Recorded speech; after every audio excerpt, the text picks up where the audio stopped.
ทางวิทยุพชจวดอยสุเทพธรรมวิถีจังหวัดเชียงใหม่เมืองศรีพิงค์นี้จะสาธกยกคัมภีร์มาบรรยายจากพระสูตรในพระไตรปิฎกสีวินัยอภิธรรมดีวินิจฉัยจากพระโอษฐ์องค์พุทธพระจอมไตรอธิบายเสริมสร้างบางประการสรุปใจความย่อพอสังเขปให้คติเป็นสเต็ปตามแก่นสารฝากข้อคิดสะกิดใจให้วิจารณ์เพื่อเกิดความสำราญเบิกบานใจขอเชิญรับฟังอย่างสนุกสนานนำไปประกอบการงานทั้งหลายให้ประสบความสำเร็จเสร็จสบายปรารถนาอะไรได้ดังปองปฏิบัติตามธรรมคำสั่งสอนจะให้ผลดลพรย้อนสนองธรรมจักรักษามาคุ้มครองผู้กระทำถูกต้องตามคลองธรรมขอถวายความนอบน้อมแด่องค์สมเด็จพระสัมมาสัมพุทธเจ้าขอถวายความเคารพพระมหาเถระพระเถรานุเถระเจ้าคณะพระสังฆาธิการทั่วโลกอันมีพระเดชพระคุณพระธรรมเสนาบดีรองเจ้าคณะภาค7วัดพระธาตุดอยสุเทพเป็นต้นและขออำนวยพรแด่ท่านผู้ฟังท่านผู้ชมสาธุชนพุทธบริษัททั้งหลายวันนี้รายการพระไตรปิฎกลอยฟ้าออกอากาศทางสถานีวิทยุพระพุทธศาสนาแห่งชาติและจริยธรรมวัดพระธาตุดอยสุเทพระบบ FM 96 เมกะเฮิรตซ์และสถานีวิทยุเพื่อการศึกษาพระพุทธศาสนาและวัฒนธรรมวัดฝายหินตำบลสุเทพอำเภอเมืองจังหวัดเชียงใหม่ระบบ FM 104.5 เป็นวันที่ขออภัยเป็นวันจันทร์และวันเสาร์วันจันทร์นั้นเวลา 10 นาฬิกาถึง 11 นาฬิกาตอนเช้าส่วนวันเสาร์เป็นเวลา 13 นาฬิกาถึง 14 นาฬิกาอาทิตย์ละ2 วันส่วนที่วัดพระธาตุดอยสุเทพของเรานี้ก็ออกอากาศทุกวันแต่ดึกหน่อย5 ทุ่มถึง6ขอไป4 ทุ่มตรงถึง6ถึง5 ทุ่มขอไป4 ทุ่มถึง5 ทุ่มคือ22 นาฬิกาถึง23 นาฬิกาอันนี้ทุกวันสำหรับวันนี้ก็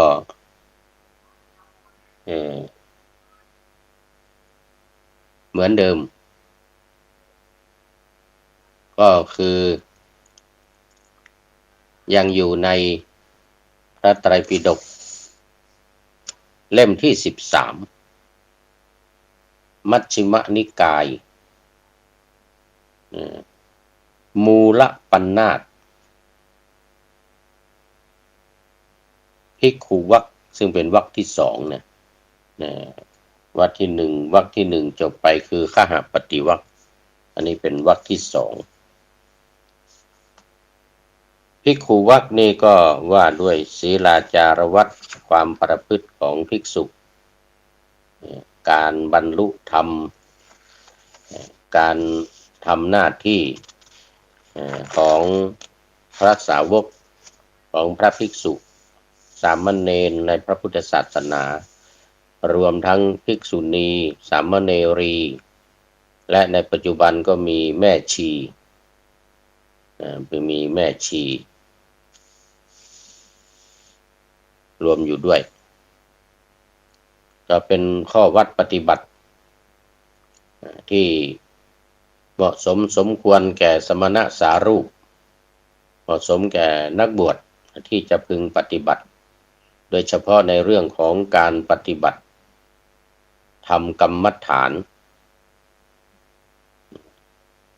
ซึ่งเป็นเป้าหมายสำคัญในทางพระพุทธศาสนาหน้าที่อย่างอื่นนั้นก็ควรทำเหมือนกันแต่หน้าที่นี้สำคัญกว่าสำคัญมากกว่าเพราะว่าพระพุทธศาสนาเป็นศาสนาที่เกิดขึ้นมาเพื่อการดับทุกข์การดับความทุกข์ของคนทั้งหลายในโลกไม่ให้มีความลำบากไม่ให้มีความเดือดร้อนให้มีแต่ความสุขสบายเรียกว่าร่มเย็นเป็นสุขอยู่อย่างร่มเย็นเป็นสุขไม่ให้อยู่อย่างอยู่ร้อนนอนทุกข์ไม่ให้อยู่ร้อนนอนทุกข์ให้มีความสบายนี่คือเป้าหมายสูงสุดเป้าหมายสำคัญของพระพุทธศาสนาที่เกิดขึ้นมาแต่ละทีแต่ละครั้งในโลกนี้ไม่ใช่ว่าวัน2 วัน10 วันจะเกิดขึ้นมาได้เดือนปี10 ปี20 ปี100 ปีจะเกิดขึ้นมาไม่ใช่อย่างนั้นเป็นล้านล้านปีหมื่นล้านแสนล้านก็ไม่รู้หมื่นล้านแสนล้านกว่าจะเกิดขึ้นมาได้เนี่ยเพราะว่าในช่วงระยะหนึ่งของพระพุทธเจ้าที่เกิดมานั้นบางพระองค์มีอายุไขถึง80,000 ปีนี่สูงสุดนะสูงสุด80,000 ปีคือสมัยนั้นเนี่ยคนไม่ใช่เฉพาะพระพุทธเจ้า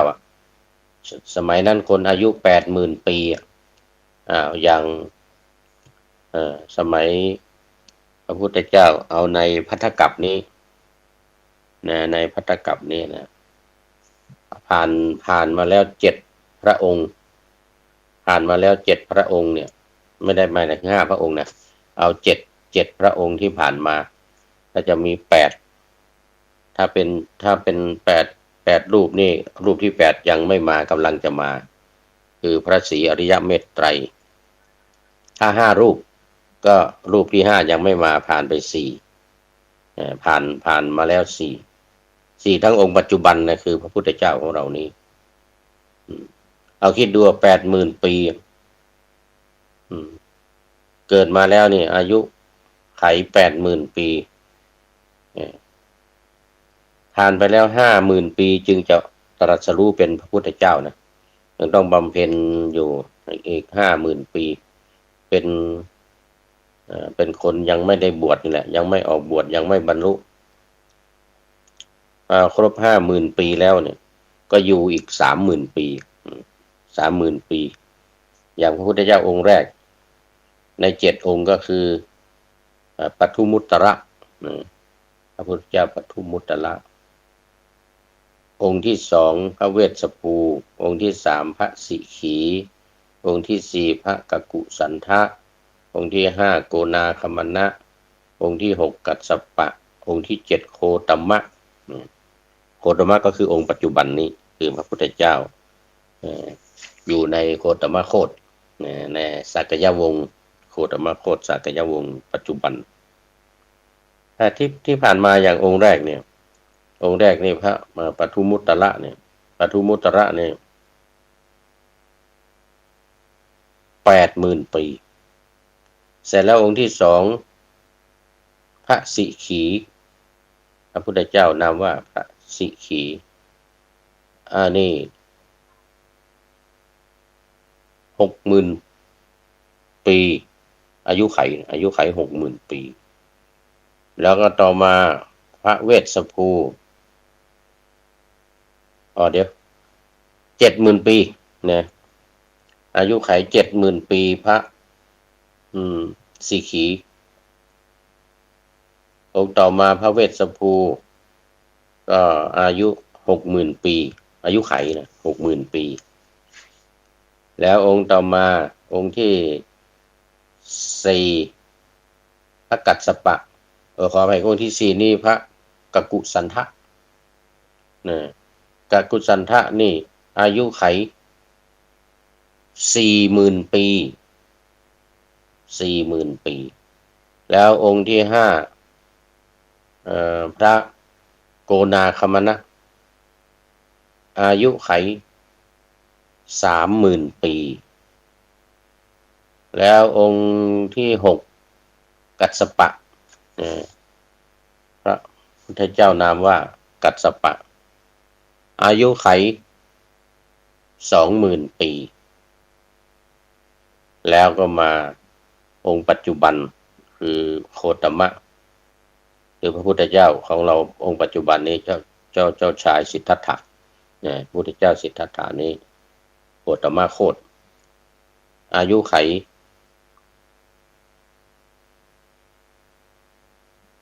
80 ปีอายุไข80 ปีเพราะว่าพระพุทธเจ้าของเราองค์ปัจจุบันนี้อายุ80 ปีก็ปรินิพพาน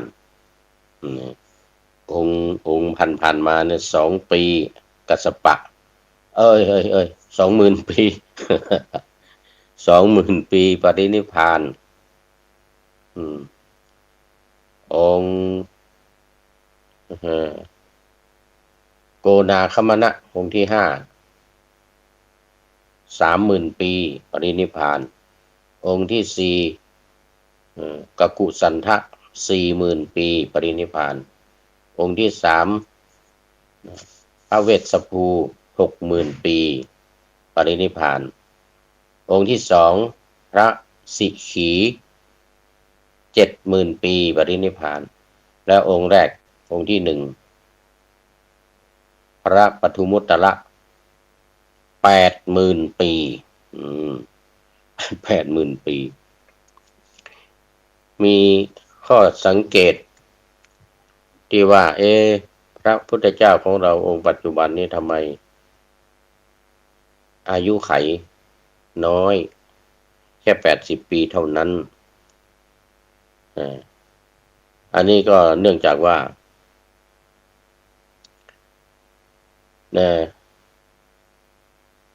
พระพุทธเจ้าของเราเนี่ยตามตำนานที่ว่าไว้ตามตำนานที่ว่าไว้ประวัติตามประวัติก็คือว่าการเสี่ยงที่จะมาตรัสรู้กัน2 องค์คือพระพุทธเจ้าของเราเนี่ยองค์หนึ่งโคตมะเนี่ยนะกับพระศรีอริยเมตไตร2 องค์ก็นั่งอธิษฐานจุดเทียนอธิษฐานกันขณะที่บำเพ็ญภาวนาว่าใครจะ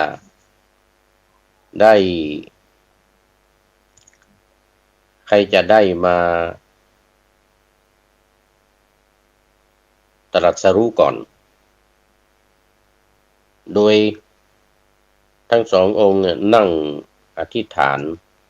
ภาวนาด้วยกันแล้วก็จุดเทียนพร้อมกันแล้วก็นั่งภาวนาหลับตาของใครดับก่อนคนนั้นจะได้มาตรัสรู้ก่อนอันนี้ว่าตามตอนที่เป็นพระโพธิสัตว์นะตอนที่เป็นพระโพธิสัตว์อยู่ด้วยกันก็ปรากฏว่าพระโพธิสัตว์คือพระพุทธเจ้าของเราเนี่ยพระพุทธเจ้าโคตมะองค์ปัจจุบันเนี่ย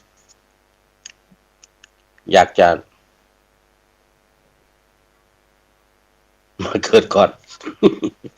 อยากจะมาอุบัติก่อนอยากจะมาเป็นพระพุทธเจ้าก่อนก็เลย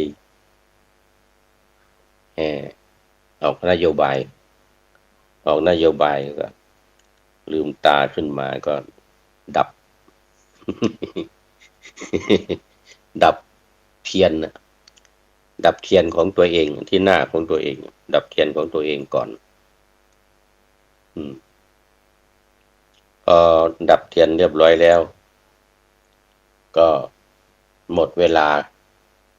หมดเวลาการภาวนาก็พากันลืมตาขึ้นมาปรากฏว่าของพระศรีอริยเมตไตรยังไม่ดับของพระพุทธเจ้าดับก่อนพระพุทธเจ้าเรานี่นะโคตมะนี่ดับก่อน ดับก่อนเพราะว่าท่านดับเองอะมือดับเอง ขอไว้แล้วมือดับเอง ก็เลยได้มาตรัสรู้ก่อนแต่ที่ว่าทำไมอายุสั้นทำไมอายุไม่มากไม่เป็นหมื่นปีเหมือนกับองค์ก่อนที่ผ่านมาพระศรีอริยะนี่เมตไตรนี้ก็เหมือนกัน80,000 ปีนะแปดพอมาตรัสรู้มาเกิดแล้วเนี่ยอุบัติขึ้นมาแล้วเนี่ยจะต้องอยู่80,000 ปีอายุไขถึง80,000 ปีเป็นเพราะว่าพระพุทธเจ้าของเราเนี่ยไปดับก่อนไปดับก่อนก็เวลามันไม่นานไงเวลามันไม่นานนะจุดแล้วก็อธิษฐานนั่งภาวนากันเนี่ยไม่นานเลยทำให้อายุไขสั้นอายุไขสั้นอายุไขน้อยแค่80 ปีถ้าไม่ดับเองนะถ้าไม่เอามือไปดับ ถ้าไม่เอามือดับนี่นะก็อาจจะทีหลังพระศรีอริยเมตไตรก็ได้แล้วแต่ว่ามันจะดับเองเทียนนั้นจะดับเองนะแต่ว่าพระพุทธเจ้าของเราเนี่ยไปไปดับก่อนก็เลยทำให้อายุไขนะน้อยอายุไขสั้นเนี่ยเพราะเทียนเพิ่งจุดไม่นานมันก็ดับแล้วอย่างเงี้ยเนี่ยนี่เหตุอันนี้เป็นสาเหตุเป็นเหตุผลในการที่ว่ามีอายุน้อยอายุไขน้อยแค่80 ปี80 พรรษาแต่มีสิ่งทดแทนอยู่อย่างหนึ่งสิ่งที่ทดแทนนั้นก็คือ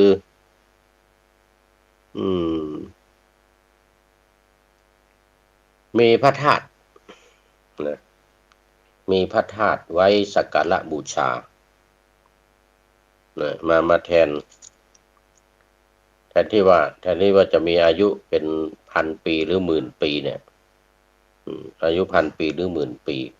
แต่ก็อยู่ได้แค่5,000 ปีนะพระอธิธาตุของพระองค์เนี่ยส่วนต่างๆให้ไว้สักการะบูชาเพราะอะไรเพราะว่าอยู่ไม่นานแค่80 พรรษาหรือ80 ปีก็ปรินิพพานแล้วความตั้งมั่นความตั้งอยู่ของศาสนาเนี่ยก็แค่80 ปีชั่วอายุของพระพุทธองค์ก็เลยมีพระบรมธาตุของพระองค์เนี่ยแทนพระองค์ไว้เป็นที่สักการะบูชาให้อยู่ไปถึง5,000 ปีนั้นตามประวัติเนี่ยพอครบ5,000 ปีแล้วเนี่ยพระพุทธศาสนานี่ก็หมดจะไม่มีละไม่มีคนเคารพนับถือแล้วไม่มีละหมดเลยพระธาตุที่แทนพระพุทธองค์นี้ก็จะกลับขึ้นไปสู่พระเกศแก้วจุฬามณีขึ้นไปอยู่บนสวรรค์ไปอยู่บนข้างบนตอนนี้ก็มีอยู่ละพระธาตุ แก้วจุฬามณีเนี่ยอยู่บนสวรรค์นู่นธาตุทั้งหมดที่มีอยู่ในโลกปัจจุบันเนี่ยก็จะขึ้นไปอยู่ข้างบนเหมือนกับพระพุทธเจ้าองค์ก่อนๆที่ผ่านมาตอนนี้อธิธาตุของแต่ละองค์นั้นก็อยู่บนพระเกศแก้วจุฬามณีหมดนะอยู่ที่อยู่ข้างบนหมดไม่มีอยู่ในโลกนี้เพราะว่าแต่ละองค์นั้นตั้ง20,000 ปี30,000 ปีถึง80,000 ปีเนี่ยคนทั้งหลายที่เคารพสักการะบูชาก็ได้อยู่กับพระพุทธองค์นานนะอยู่นานเป็น20,000 ปีอย่างเงี้ยเป็น80,000 ปีอย่างเงี้ยก็ไม่จำเป็นที่จะต้องพอปรินิพพานแล้วก็ไม่จำเป็นต้องมีพระธาตุอะไรเป็นองค์แทนพระพุทธศาสนาก็หมดไปเลยพอพระพุทธเจ้าปรินิพพานพุทธศาสนาก็เสื่อมไปเลยไม่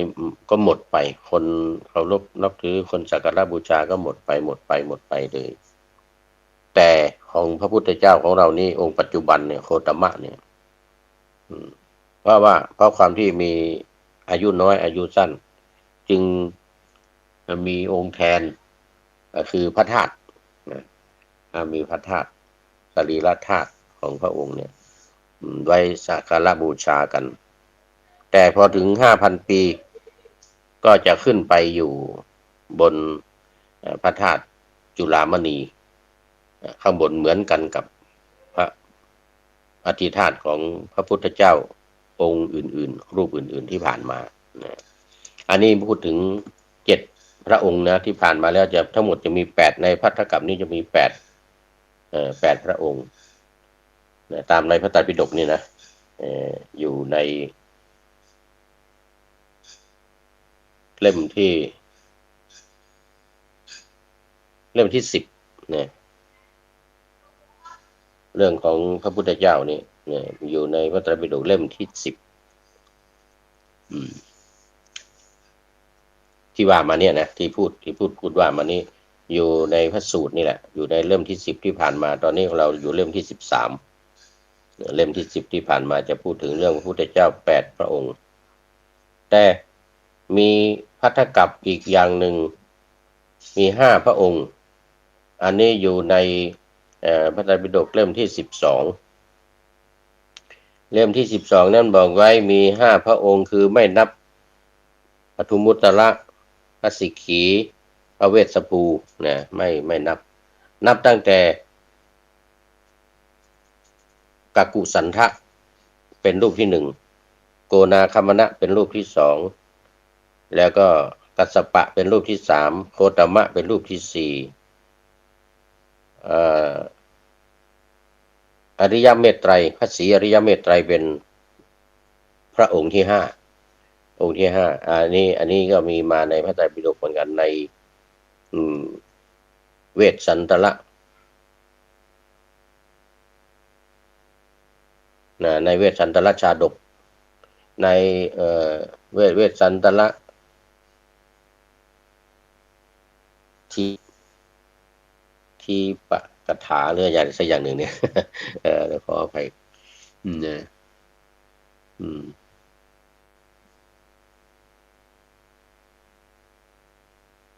เวสสันตรทีปณีขออภัยเวสสันตรทีปณีในเวสสันตรทีปณีนี่ก็บอกไว้นะว่ามี5พระองค์ซึ่งในเวสสันตรทีปณีนั้นจะได้พูดถึงพระศรีอริยเมตไตรก่อนที่จะเข้าสู่เนื้อเรื่องของพระเวสสันดรก่อนเข้าถึงพระเวสสันดรก็มีสาเหตุมีต้นเหตุมาในการสักการะบูชาที่พระมาลัยขึ้นไปสักการะบูชาบนสวรรค์แล้วก็ขึ้นไปก็พบกับพระศรีอริยเมตไตรพบกับพระศรีอริยเมตไตรองค์ที่ยังไม่มาเกิดที่ยังไม่มาอุบัติในโลกนี้แต่บำเพ็ญบารมีครบถ้วนแล้ว อยู่ข้างบนก็ได้พระมาลัยก็สอบถามพระศรีอริยเมตไตรว่าทำอย่างไรจะได้พบพระองค์ตอนที่มาอุบัติทำอย่างไรจะได้ไปเกิดในตอนนั้นเหมือนกันคำตอบของพระศรีอริยเมตไตรก็มีว่าต้องบูชากันเทศของพระเวสสันดรเนี่ย13 กันเนี่ยตั้งแต่ทศพรหิมพานต์ทานกันไปจนถึงนครกันที่13ครบ13กันนี้แล้วเนี่ยก็จะได้ไปเกิดในยุคของพระศรีอริยเมตไตรจะได้พบพระศรีอริยเมตไตรได้ฟังธรรมฟังเทศน์แล้วก็จะได้บรรลุเป็นพระอรหันต์ได้บรรลุในยุคนั้นแต่ในระหว่างนี้ไปจนถึงยุคของพระศรีอริยเมตไตรเนี่ยก็จะต้องตายเกิดบำเพ็ญบารมีมาเรื่อยไปบำเพ็ญเป็นพระโพธิสัตว์บำเพ็ญบารมีต่างๆไปจนกว่าจะบารมีแก่กล้าและได้บรรลุเป็นพระอรหันต์ในยุคของพระศรีอริยเมตไตรมาเกิดในยุคของพระศรีอริยเมตไตรยุคนั้นก็จะมีอายุ80,000 ปี80,000 ปีความสูง4 ศอกเนี่ยนะก็ประมาณ2 ศอกประมาณ2 เมตรความสูง2 เมตรขึ้นไปสูง2 เมตรขึ้นไป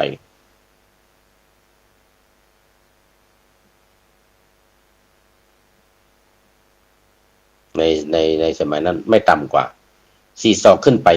4 ศอกขึ้นไป2 เมตรขึ้นไปไม่ต่ำกว่า2 เมตรแล้ววันนี้ก็มาเข้าสู่เนื้อหาของจุลลาหุโลวาทสูตรเป็นพระสูตรที่ว่าด้วย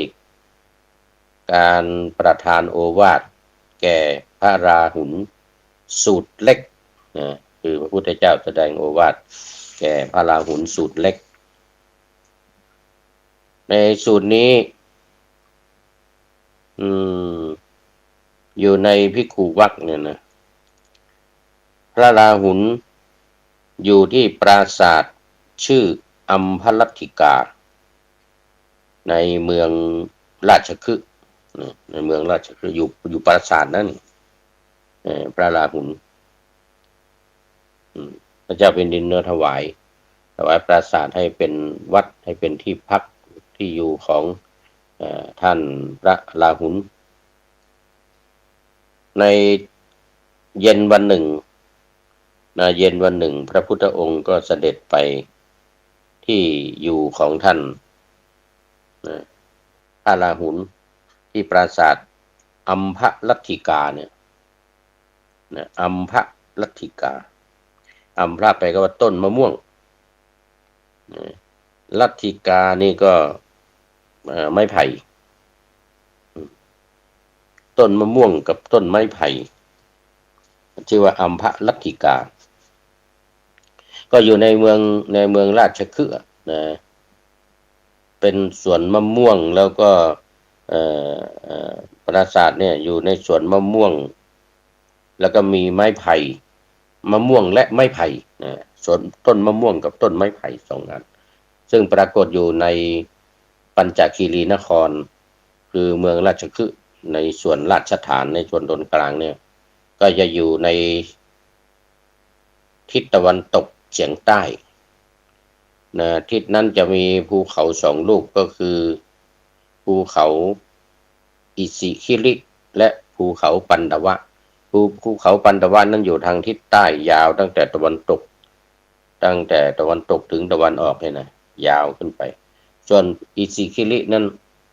อยู่ทางทิศตะวันตกมาครึ่งหนึ่ง ครึ่งตรงกลางของเมืองไปถึงทางใต้ทางทิศใต้และครึ่งตรงกลางของเมืองไปทิศเหนือที่จะไปตะวันตกเฉียงเหนือเนี่ยก็จะเป็นภูเขาเวภาระนะภูเขาเวภาระที่เป็นที่ทำสังฆายนาครั้งแรกทำสังฆายนาครั้งที่หนึ่งนั่นก็คือเมืองภูเขาเวภาระเพราะนั้นด้านทิศตะวันตกนี่จะไม่มีประตูออกทิศเหนือไม่มีประตูออกทิศใต้ไม่มีประตูออกทิศตะวันออกก็ไม่มีประตูออกนะเมืองปัญจคีรีนครหรือเมืองราชคฤห์เนี่ยก็จะมีประตูออกอยู่สองประตูคือประตูทางทิศตะวันตกเฉียงใต้และตะวันตกเฉียงเหนือตะวันตกเฉียงเหนือก็อยู่ระหว่างภูเขาภูเขาเวภาละกับภูเขาวิปุลละทีนี้ปราสาทอัมพลัตติกาเนี่ยอัมปาละอัมพลัตติกาคือมะม่วงกับไม้ไผ่เนี่ยสวนมะม่วงกับสวนไม้ไผ่เนี่ยอยู่ทางทิศตะวันตกเฉียงใต้ภายในปัญจคีรีนครที่จะออกมีประตูออกไปทางพุทธคยาประตูนี้จะออกไปทางพุทธคยาและประตูตะวันออกเฉียงเหนือนี่ก็จะออกไปทางนาลันทาออกไปทางปาตาลีบุตรนะทีนี้อัมพลัตติกาเนี่ยปราสาทชื่ออัมพลัตติกานี่ก็อยู่ใกล้กับสถานที่ที่พระพุทธเจ้าแสดงธรรมแก่พระเจ้าพิมพิสารครั้งแรกพระเจ้าพิมพิสารรับฟังพระธรรมเทศนาจากพระพุทธเจ้ามาโปรดครั้งแรกที่ลัทธิวันคือสวนไม้ไผ่สวนไม้ไผ่ตันนี่นะลัทธิวันคือสวนไม้ไผ่ตันจากทางเข้ามาทิศตะวันตกเฉียงใต้ซึ่งมีปัจจุบันนี้มีหลักฐานอยู่คือมันจะมีทางเกวียนมีรอยเกวียนเป็นสถานที่ทางออกที่เข้าเมืองออกเมืองของพ่อค้าที่จะนำสินค้าเข้ามาขายในเมืองแล้วก็พ่อค้าที่นำออกจากเมืองราชคฤห์ออกไปข้างนอกไปขายในเมืองอื่นอย่างเงี้ยใครจะเข้ามาก็เข้าทางนี้พอสุดทางเกวียนแล้วนี่ก็จะมีสวนไม้ไผ่อยู่ตรงนั้นสวนไม้ไผ่นี้เป็นไม้ไผ่ตันนะเรียกว่าลัทธิวันทีนี้ก็พระพุทธองค์เมื่อเสด็จไปถึงแล้วก็ประทานโอวาทแก่พระราหุลซึ่งเป็นราชบุตรเป็นบุตรชายของพระองค์เองที่บวชตั้งแต่ตอนเป็นสามเณรและเป็นสามเณรรูปแรกในพระพุทธศาสนาด้วยตอนนี้ก็เป็นพระเถระแล้วบรรลุเป็นพระอรหันต์แล้วมาถึงตอนที่ว่าทรงสอนให้พิจารณากายกรรมคือกรรมทางกายกายกรรมคือกรรมทางกายที่ผ่านมาข้อแรกนั้นเป็นโอวาทเกี่ยวกับการมีหิริความละอายต่อบาปและไม่ทำความชั่วไม่ทำอกุศลไม่ทำความชั่วไม่ทำอกุศลไม่ว่าจะทางกายทางวาจาและทางใจแต่ตอนนี้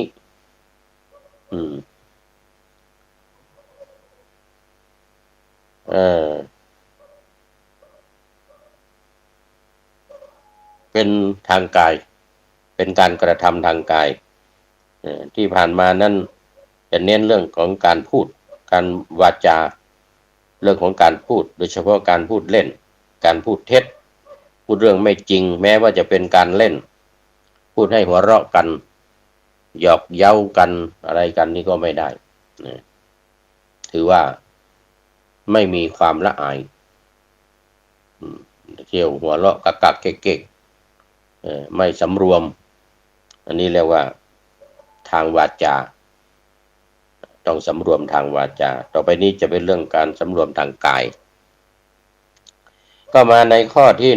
109เนี่ยอยู่หน้าที่119ของพระไตรปิฎกเล่มที่13มัชฌิม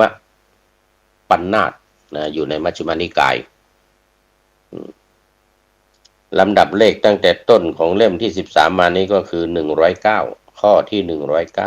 109ลำดับหน้าคือ119พระผู้มีพระภาคตรัสถามว่าราหุลเธอเข้าใจความนั้นว่าอย่างไรกระจกมีประโยชน์อย่างไรเราก็ถามคือถามเรื่องของกระจกนะกระจกแล้วมีประโยชน์อย่างไรท่านพระราหุลก็ทูลตอบว่ามีประโยชน์สำหรับส่องดูพระพุทธเจ้าค่ะกระจกก็มีสำหรับส่องดูหน้าของตัวเองพระผู้มีพระภาคตรัสว่าอย่างนั้นเหมือนกันราหุลบุคคลควรพิจารณาให้ดีแล้วจึงทำกรรมทางกายพิจารณาให้ดีแล้วจึงทำกรรมทางวาจาพิจารณาให้ดีแล้วจึงทำกรรมทางใจคือพิจารณาดูกายมันก็เหมือนก็ดูกระจกก็จะเห็นกายของเราส่วนวาจาและใจนั้นไม่สามารถที่จะดูกระจกได้เพราะฉะนั้นในตรงนี้จึงหมายถึงกายกรรมการทำทางกายถ้าเธอปรารถนาจะทำกรรมใดทางกายเธอพึงพิจารณากายกรรมนั้นเสียก่อนว่ากายกรรมที่เราปรารถนาจะทำนี้เป็นไปเพื่อเบียดเบียนตนเองบ้างเพื่อเบียดเบียนผู้อื่นบ้างเพื่อเบียดเบียนทั้งสองฝ่ายบ้างกายกรรมนี้เป็นอกุศลมีทุกข์เป็นกำไรมีทุกข์เป็นวิบากถ้าเธอพิจารณาอยู่พึงรู้อย่างนี้ว่ากายกรรมที่เราปรารถนาจะทำนี้เนี่ยมันเป็นไปเพื่อเบียดเบียนตนเองเพื่อเบียดเบียนผู้อื่นและเบียดเบียนทั้งสองฝ่ายกายกรรมนี้เป็นอกุศลมีทุกข์เป็นกำไรมีทุกข์เป็นวิบากกรรมทางกายเห็นปานนี้เธออย่าทำเด็ดขาดอย่าทำเด็ดขาดต้องพิจารณาดูดีๆว่าทำแล้วมันจะเป็นอย่างไรเหมือนเราดูกระจกดูแล้วเห็นอะไรดูแล้วเห็นอะไรเห็นกายกระจกสำหรับดูดังนั้นกายของเราเนี่ยที่จะทำกรรมอะไรเนี่ยก็ต้องพิจารณาให้ถี่ถ้วนให้ละเอียดก่อนว่ามันจะเป็นเบียดเบียนตัวเองไหมมันจะเบียดเบียนคนอื่นไหมหรือมันจะเบียดเบียนทั้งสองเบียดเบียนตัวเองได้เบียดเบียนคนอื่นด้วยนี่มันเป็นบาปเป็นกรรมมันไม่ดีอย่าทำเด็ดขาดเหมือนกันที่มันเป็นอกุศลเนี่ยอย่าทำเด็ดขาดแต่ถ้าเธอพิจารณาอยู่พึงรู้ว่ากายกรรมที่เราปรารถนาจะทำนั้นเป็นไปเพื่อเบียดเบียนนะไม่เป็นไปเพื่อเบียดเบียนตนเองเบียดเบียนคนอื่นและไม่เบียดเบียนทั้งสองฝ่ายกายกรรมเห็นปานนี้เธอควรทำจึงทำเรียกว่าพิจารณาก่อนใคร่ครวญก่อนนะใคร่ครวญให้ดีพิจารณาให้ดีเนี่ยแล้วจึงทำราหุลเธอแม้เมื่อกำลังทำกายกรรมหรือกรรมทางกายก็พึงพิจารณากายกรรมนั้นแลว่ากายกรรมที่เราจะทำนี้เป็นไปเพื่อเบียดเบียนตนเองเบียดเบียนคนอื่นหรือเบียดเบียนทั้งสองฝ่ายกายกรรมนี้เป็นอกุศลมีทุกข์เป็นกำไรมีทุกข์เป็นวิบากกระนั้นหรือกระนั้นหรือท่านพระอริหุล ถ้าเธอพิจารณาอยู่พึงรู้ว่ากายกรรมที่เราจะทำนี้เป็นไปเพื่อเบียดเบียนตนเองเบียดเบียนคนอื่นเบียดเบียนทั้งสองฝ่ายเป็นอกุศลมีทุกข์เป็นกำไรมีทุกข์เป็นวิบากเธอพึงละกายกรรมเห็นปานนี้เสียอย่าทำเด็ดขาดแต่ถ้าเธอพิจารณาอยู่พึงรู้ว่ากายกรรมที่จะทำเนี่ยไม่เป็นไปเพื่อเบียดเบียนตนเองผู้อื่นหรือทั้งแก่ตนเองทั้งแก่ผู้อื่นเธอพึงเพิ่มพูนกายกรรมเห็นปานนี้ต้องเพิ่มพูนด้วยเมื่อมันไม่เป็นการเบียดเบียนตัวเองไม่เป็นการเบียดเบียนคนอื่นต้องเพิ่มพูนนอกจากทำแล้วต้องเพิ่มพูนขึ้นเรื่อยๆเยอะๆราหุลแม้เธอทำกรรมทางกายแล้วก็พึงพิจารณากรรมนั้นแลว่ากายกรรมที่เราทำแล้วนี้ที่ว่าซ้ำนี่ก็เพราะว่าก่อนจะทำนะและขณะที่ทำแล้วตอนนี้ทำแล้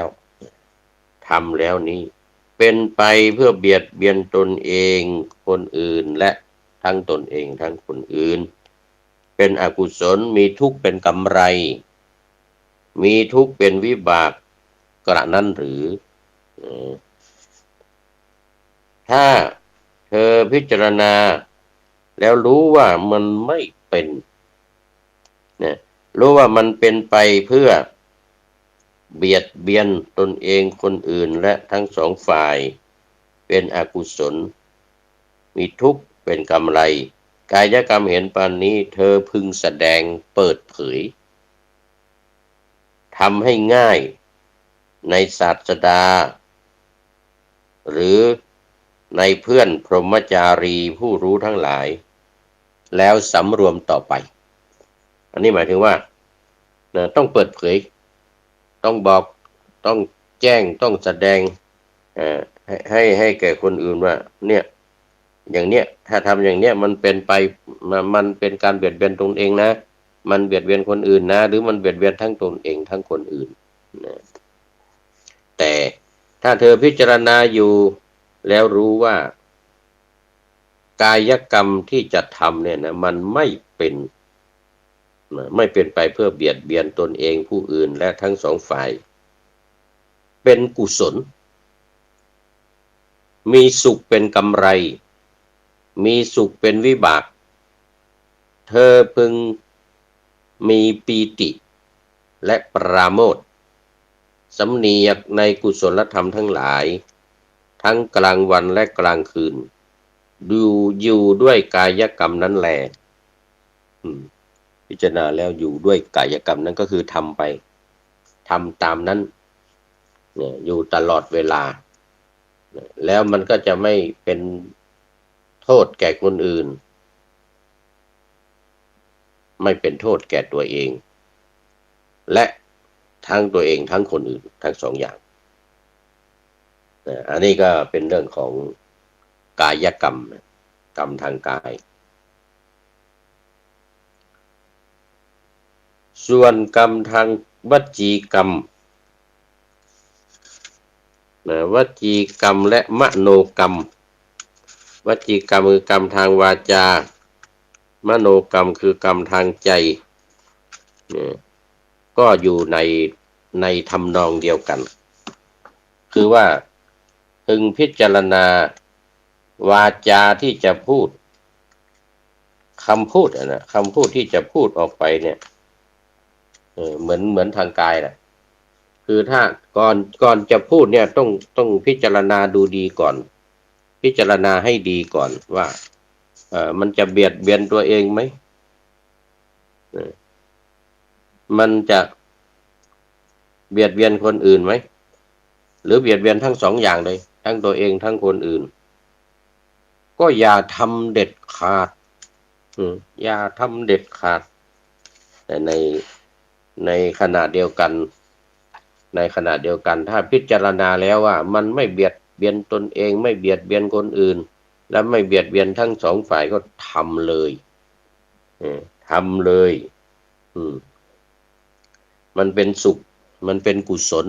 และมันเป็นสุขมีสุขเป็นกำไรนะทั้งให้สำเนียกกุศลแบบเนี้ยทั้งกลางวันและกลางคืนทั้งกลางวันและกลางคืนแล้วอยู่กับมันคือทำมันไปเรื่อยๆอย่าหยุดอย่าหยุดอย่าหยุดอย่าถอยว่างั้นเถอะอย่าหยุดอย่าถอยทั้งหมายถึงว่าทั้งวจีกรรมนะวจีกรรมและมโนกรรมกายกรรมวจีกรรมมโนกรรมเมื่อพิจารณาดูแล้วว่ามันเป็นโทษก็ไม่ทำเด็ดขาดมันเป็นคุณมันเป็นประโยชน์ต่อตัวเองเป็นประโยชน์ต่อคนอื่นเป็นประโยชน์ต่อทั้งตัวเองทั้งแก่คนอื่นก็ให้อยู่กับมันและให้ทำมันให้พูดให้คิดให้พูดให้คิดอันนั้นก่อนทำก่อนพูดก่อนคิดต้องพิจารณาให้ดีให้รอบคอบแค่เนี้ยแค่เบียดเบียนและไม่เบียดเบียนเท่านั้นเนี่ยเป้าหมายสำคัญ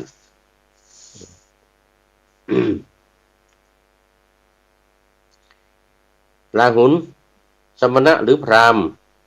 เหล่าใดเหล่าหนึ่งสมณะหรือพราหมณ์ในที่นี้จะหมายถึงพระพุทธเจ้านะพระปัจเจกพุทธเจ้าหรือสาวกของพระตถาคตไม่ได้หมายถึงพราหมณ์ทั่วๆไปนะ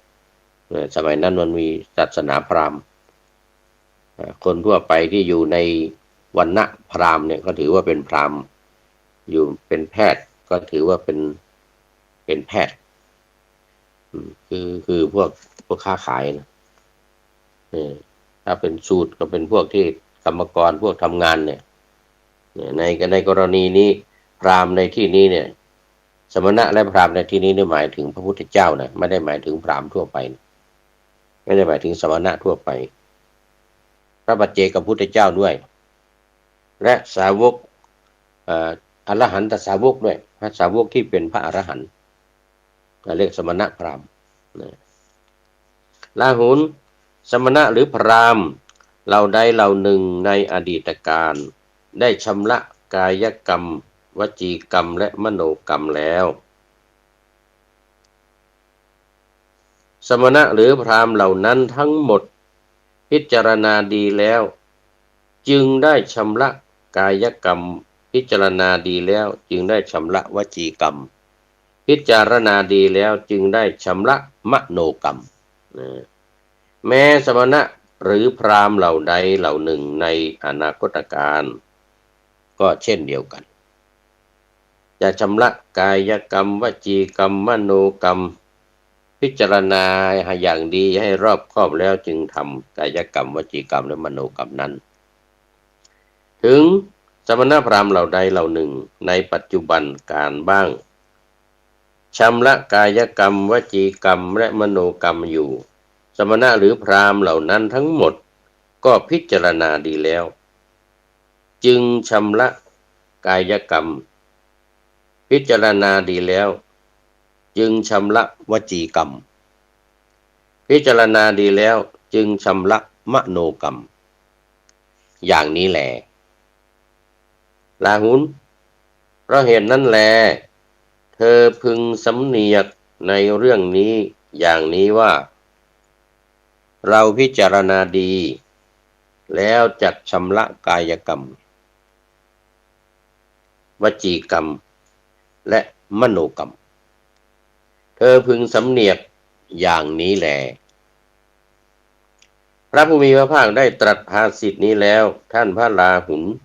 มีใจยินดีชื่นชมพระภาษิตของพระผู้มีพระภาคดังนี้แลนี่จบแล้วจุลราหุโลวาทสูตรที่หนึ่งหมายถึงสูตรน้อยหมายถึงสูตรน้อยสูตรที่เป็นเพียงเรื่องสองเรื่องอย่างตอนนี้ก็มีแต่เรื่องของที่ว่ามันเป็น โทษหรือเป็นคุณมันเบียดเบียนมันเบียดเบียนตัวเองหรือไม่เบียดเบียนเท่านั้นเองไม่เบียดเบียนคนอื่นด้วยไม่เบียดเบียนทั้งตัวเองไม่เบียดเบียนทั้งคนอื่นด้วยอันนี้เน้นในเรื่องของเน้นในเรื่องของกายกรรมวจีกรรมมโนกรรมโดยเปรียบเทียบเหมือนกับกระจกเงากระจกเงานั้นมีไว้สำหรับดูตัวเราว่าเป็นยังไงการแต่งตัวหน้าตาเป็นยังไงดีหรือไม่ดียังไงส่วนกระจกเงาทางธรรมะกระจกเงาทางการกระทำกายกรรมนะวจีกรรมมโนกรรมนี้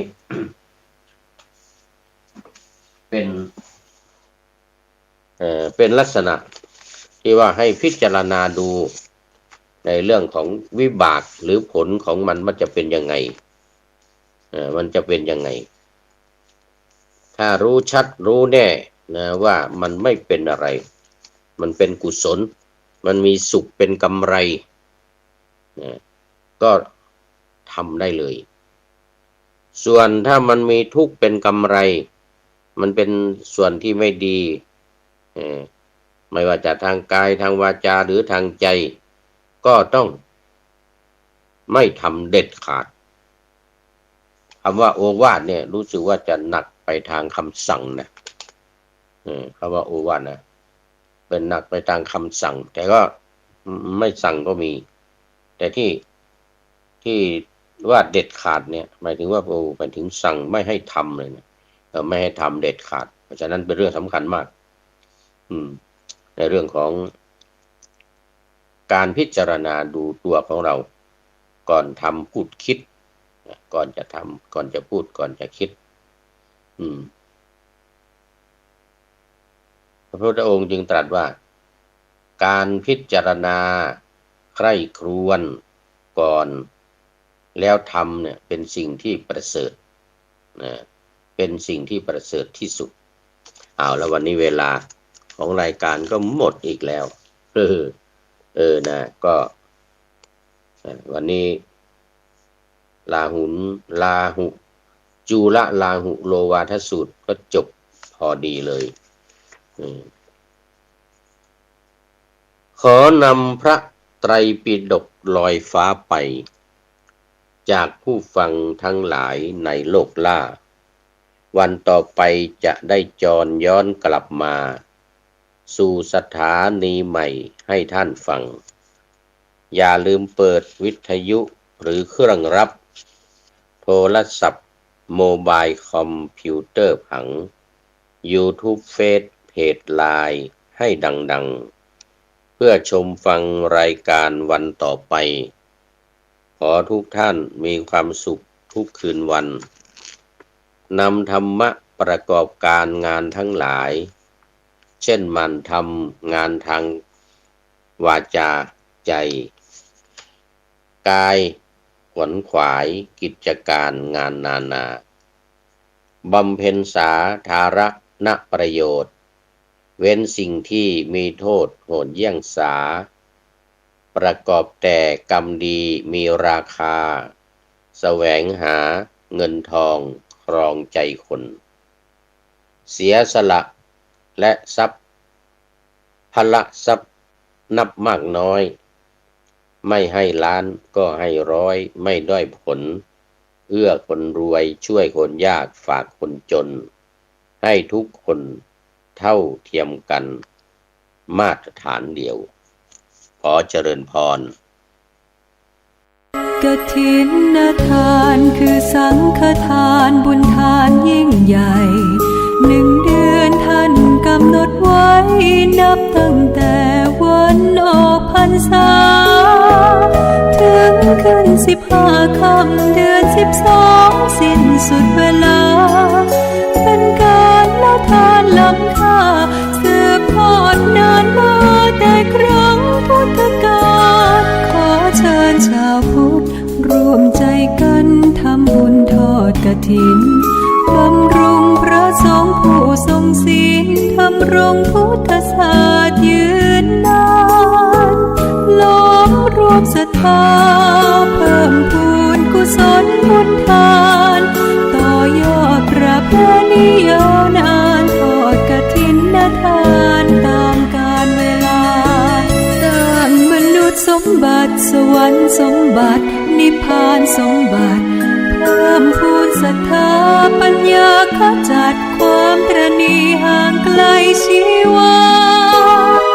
สร้างเหตุความร่ำรวยด้วยกฐินทานล้ำค่าสร้างเหตุปัจจัยด้วยศรัทธาด้วยปัญญารู้เห็นธรรมตามจริงขอเชิญสาธุชนสร้างบุญกุศลยิ่งใหญ่ร่วมทอดกฐินด้วยใจ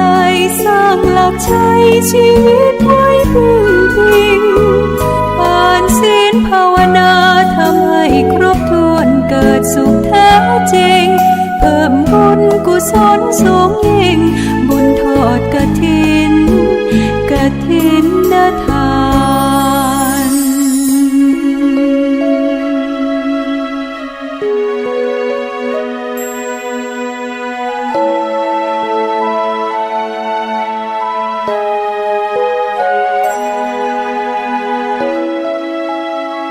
สร้างมนุษย์สมบัติสวรรค์สมบัตินิพพานสมบัติ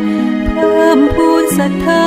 ปัญญาขจัดความตระหนี่ห่างไกลชีวาสร้างเหตุความร่ำรวยด้วยกฐินทานล้ำค่าสร้างเหตุปัจจัยด้วยศรัทธาด้วยปัญญารู้เห็นธรรมตามจริงขอเชิญสาธุชนสร้างบุญกุศลยิ่งใหญ่ร่วมทอดกฐินด้วยใจสร้างหลักชัยชีวิตไว้พึ่งพิงทานศีลภาวนาทำให้ครบถ้วนเกิดสุขแท้จริงเพิ่มบุญกุศลสูงยิ่งบุญทอดกฐิน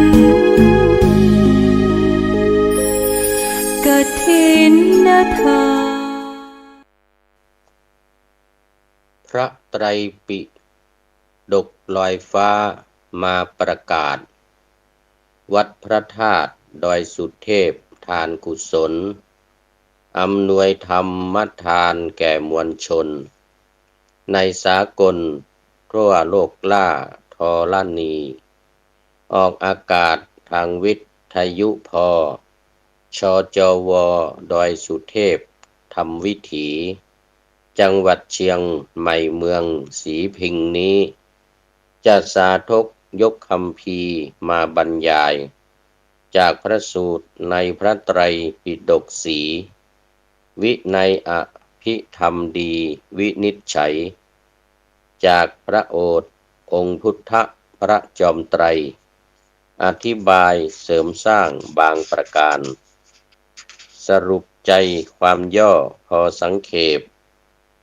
ให้คติเป็นสเต็ปตามแก่นสารฝากข้อคิดสะกิดใจให้วิจารณ์เพื่อเกิดความสำราญเบิกบานใจ